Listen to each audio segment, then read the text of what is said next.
JBNN will keep you informed. I'm Michelle Jones, and in the news, 20-year-old woman killed in St. Catherine.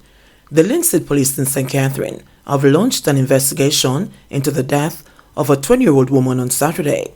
Dead is Tamara Harrison Farron, self-employed, of Banbury District, Linstead, St. Catherine. It is reported that about 8:50 p.m., residents of the community heard explosions coming from a house. A male in dark clothing and a tam was seen running from the area.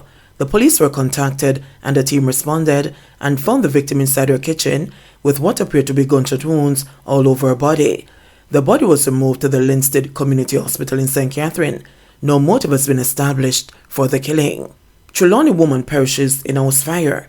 A woman perished in a fire of unknown origin, which razed the house in Trelawney Saturday night. The deceased has been identified as 49-year-old Marcia Brady of Bounty Hall in the parish. She was said to be suffering from a mental illness. Reports are that residents saw fire coming from the concrete and board structure, which was occupied by Brady, and called the fire brigade. Brady's charred remains were discovered in the concrete-walled bathroom after the fire brigade extinguished the blaze. The Trelawney police are investigating. Take care of physical and mental health, says JTA boss. Jamaica Teachers Association, JTA President Leighton Johnson, is urging teachers and school administrators to pay close attention to their physical health and not to take any underlying medical conditions for granted. This follows the recent passing of Tisha Patrick Rowe, principal of the St. Elizabeth-based Fullerswood Primary School. Johnson made the appeal in an interview on Friday while offering condolences to the family and colleagues of the late principal who died on Wednesday. Patrick Rowe was said to be recuperating at home following an accident at Fullerswood Primary earlier this week. The JTA is deeply saddened by the death of a second administrator in a matter of 3 weeks. We want to assure the family members that we sympathize deeply with their loss, and of course, the JTA stands ready to provide whatever support is needed to the school family for a colleague who has passed, Johnson said. I also want to use this opportunity to make an appeal to all our colleagues that it is very important for them to take care of their physical and mental health.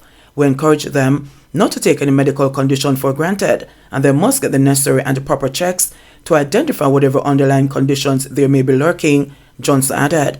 Donnet Witter, the principal of the St. Andrew-based Jacks Hill Primary School, died suddenly on August 31, 4 days before the start of the school year. Patrick Rowe, an educator for approximately 24 years, was a graduate of the Bethlehem Moravian College and served as a classroom teacher at Fullerswood Primary before being appointed as its principal.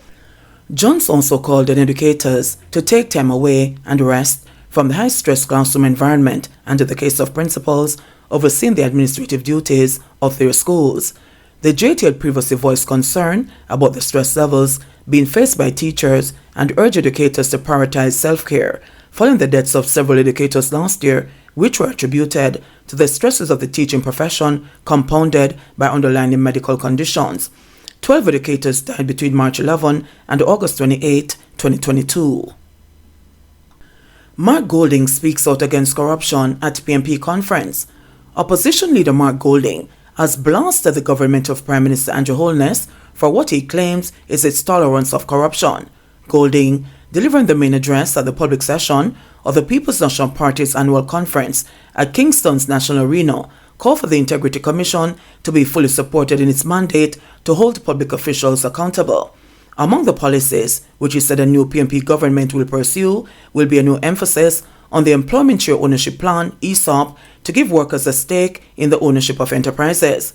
Golding reminded his audience that he worked alongside former Prime Minister Michael Manley in the early 1990s to craft the ESOP legislation, which he said remains an important tool for socio-economic advancement. He also said his administration would give additional support to the micro and the small business sectors and create special enterprise zones for their development. Golding also declared that education and training will be the top policy priority for a future government led by him. In keeping with that promise, he said priority will be given to early childhood development and primary education as recommended in the Patterson Report on Educational Transformation. To underpin this priority on education, he said the PNP government will make investments in teacher training and compensation, infrastructure and technology to give the children the best start in life. Improving the school feeding program will also be pursued to ensure proper nutrition and regular attendance, he added. Golding argued that the Jamaican language, which is respected abroad, must be embraced at home and used as a key medium of instruction in the classroom.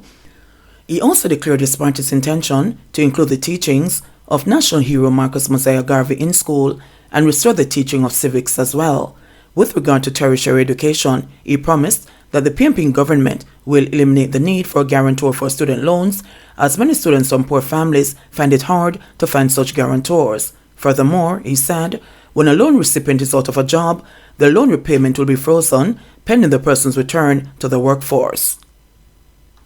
School leavers need skills relevant to current economic needs, says Holness. Prime Minister Andrew Holness says young people are leaving school with skills which are not relevant to the current job market. Speaking at the Kingston Technical High School yesterday, the Prime Minister highlighted that the country's labour pool is not currently adequate to meet the demands of the economy, noting that graduating students who are going to enter the workforce need to be highly skilled, well-trained and aligned with industry needs. He stated that while the probability of school leavers facing difficulties entering the workforce is decreasing, it is important that students make career and training choices which are in line with the future of work in the country. According to the Prime Minister, even though there are many jobs available in the economy, the country faces the issue of structural unemployment, which occurs when there is a mismatch between the available jobs and the person seeking employment. He is therefore encouraging students to align their career choices, education and the skills to the jobs that are available in the economy and those that will become available in the economy. Parchment and Jackson win Diamond League trophy. Anza Parchment ran a personal best and world-leading 12.93 seconds to win the 110 meters hurdles Diamond League title on Sunday's second day of the Wonder Diamond League finals at the Prefontaine Classic at Hayward Field in Eugene, Oregon. Parchment took 1/100th of a second off his previous best, 12.94 seconds, set 9 years ago in 2014, as he used a tremendous second half to blow past three-time world champion and last year's Diamond League winner Grant Holloway of the USA. Holloway ran 13.06 seconds for a second, and world champs bronze medalist Daniel Roberts was third in 13.07 seconds. World champion Daniel Williams was fourth in the 100 meters hurdles in 12.47 seconds, and Megan Tapp was fifth in 12.48 seconds, as world record holder Toby Amerson of Nigeria won with the season's best 12.33 seconds. Jasmine Camacho Quinn was second with 12.38 seconds, and American Kendra Harrison third in 12.44 seconds. Tajay Gill was second in the men's long jump with a win-aided 8.22 meters, the same as the winner, Simon Hammer of Switzerland, who had a better second jump as a tiebreaker. And in the final race of the day, two-time 200 meters World Championships winner Shericka Jackson completed the Diamond League sprint double after setting a meet record of 21.57 seconds to win the 200 meters race.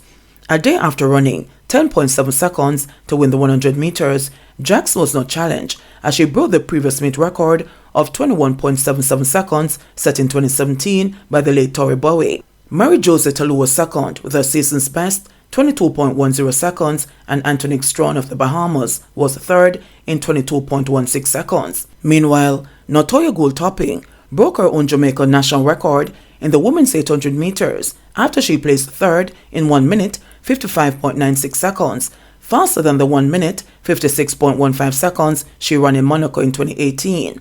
Anthony Moore, the bronze medalist at the World Championships in Budapest last month, ran an American national record, world's leading and meet record of 1 minute 54.97 seconds to win the event. Keely Hodgkinson was second with a Great Britain national record of 1 minute 55.19 seconds.